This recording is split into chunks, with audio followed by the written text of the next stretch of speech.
RIP Sushant Singh Rajput, rest in peace. इतना ही क्या? क्या ये जो व्यक्ति मरा है वो आत्महत्या है या मर्डर? सवाल अभी भी है। ऐसे इतने सारे सक्सेसफुल लोग जो अपने शिखर पर होते हैं करियर की, तभी आत्महत्या क्यों करते हैं? जिया खान, परवीन बाबी, दिव्या भारती, बहुत सारे नाम हैं ऐसे। और क्यों हो रहा है ऐसा बार बार? मिस्ट्री बाद में करार कर दिया जाता है। पहले आत्महत्या, फिर कहते हैं मिस्ट्री। क्या इसमें भी ऐसा होगा? क्यों बार बार ऐसा होता रहता है? सवाल यही है। और क्या ऐसा होना चाहिए? क्या इसके पीछे कोई धर्म कारण बन जाता है या कुछ और?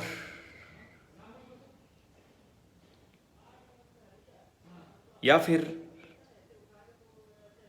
जब ऐसे व्यक्ति मरते हैं या कोई व्यक्ति आत्महत्या करता है तो उन्हें rest in peace, rest in peace, rest in peace करके पूरा जमाना अगर आत्महत्या करता है और उसको सम्मान देने लगता है, क्या यह जरूरी है? जब वो जिंदा था तब तो इतना नहीं सम्मान दिया।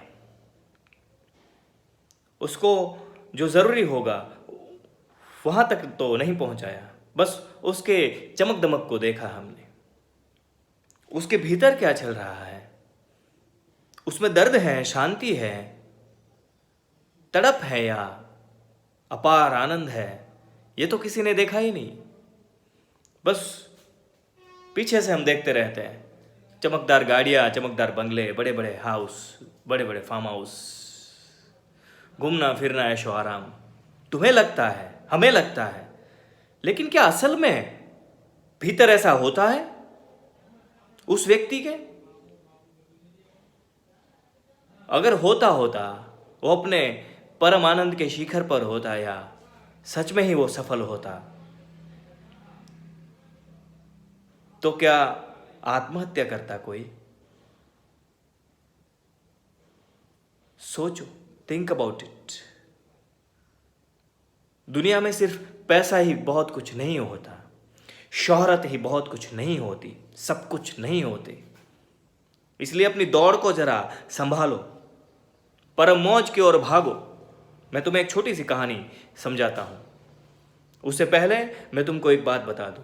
अगर किसी भी व्यक्ति ने आत्महत्या करी है तो उसको सम्मान नहीं देना चाहिए, उसकी स्मशान यात्रा में भी नहीं जाना चाहिए। क्योंकि ऐसे निठल्ले आदमी के स्मशान यात्रा में जाकर उसको सम्मान देने या उसको चरण नमन करने से ज्यादा बेहतर है कि एक मर्द की स्मशान यात्रा में जाया जाए। ऐसे व्यक्ति की बारात में भी नहीं नाचते जो आत्महत्या करता है। उसको सम्मान मत दो। कहानी यह है, एक बार एक बूढ़े पति पत्नी होते हैं और काफी उम्र हो चुकी होती है उनकी, जिंदगी अभी बाकी है। एक बार सोचा चलो थोड़ा परमात्मा को कभी भजा नहीं, आज भज लेते हैं।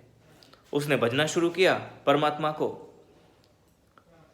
और शाम होते होते परमात्मा हाजिर हो गया। अब मांगना क्या था पता नहीं, क्योंकि मांगने के लिए तो प्रार्थना की नहीं थी। अब हुआ ऐसा कि भगवान आ गया तो बोले जो चाहो मांग लो। उसने कहा प्रभु हमने तो मांगने के लिए प्रार्थना ही नहीं की, लेकिन परमात्मा ने कहा कि हम आए हैं तो तुम्हें खाली हाथ छोड़कर नहीं जा सकते, मांग लो।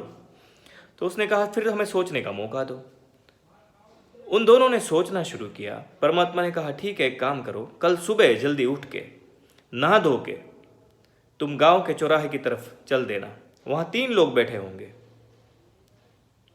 उनमें से किसी एक को बुला लेना, तुम्हारे 3 वरदान। तो इन लोगों ने सोचा कि ठीक है, उन 3 में से तीनों के तीनों आएंगे? बोले नहीं, कोई भी एक आएगा, तुम वहां जाकर सोचना। और तीनों जो जीवन में सबसे जरूरी है, जो हमें लगता है वो तीनों है वहां, तुम किसी एक को मांग आना, ले आना। उनने कहा ठीक। भगवान ने कहा तथास्तु और निकल गए वहां से।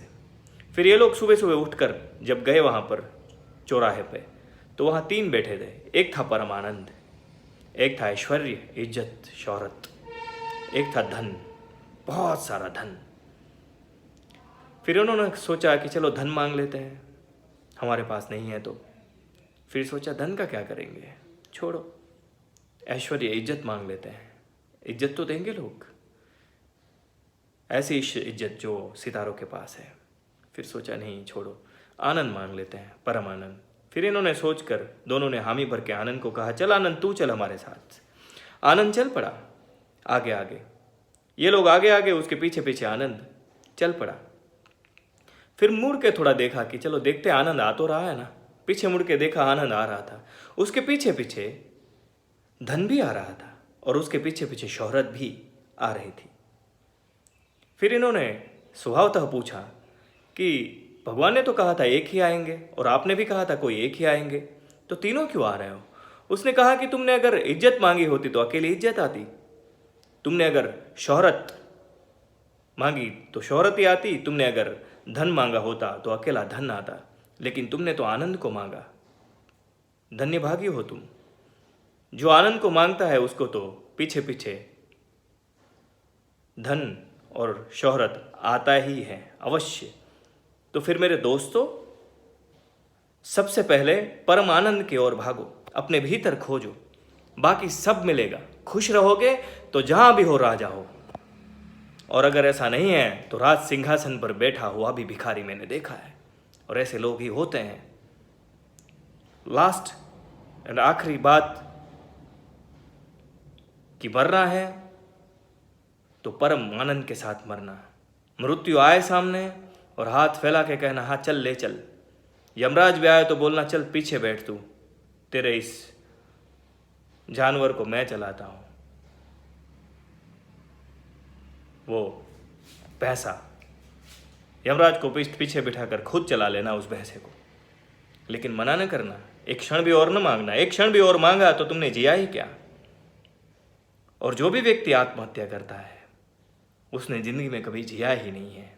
चाहे वो कितना भी शोहरतवान हो, चाहे कितना भी धनवान हो, वो आनंदित नहीं, वो असल में भिखारी है। तो ऐसे व्यक्ति को सम्मान भी न देना। बस आज इतना ही, बाकी आप समझदार हो, होशियार हो। अगर अच्छा लगे तो इस वीडियो को आगे शेयर, सब्सक्राइब इस चैनल को और लाइक ज़रूर कर देना। इतना तो हक बनता है। धन्यवाद।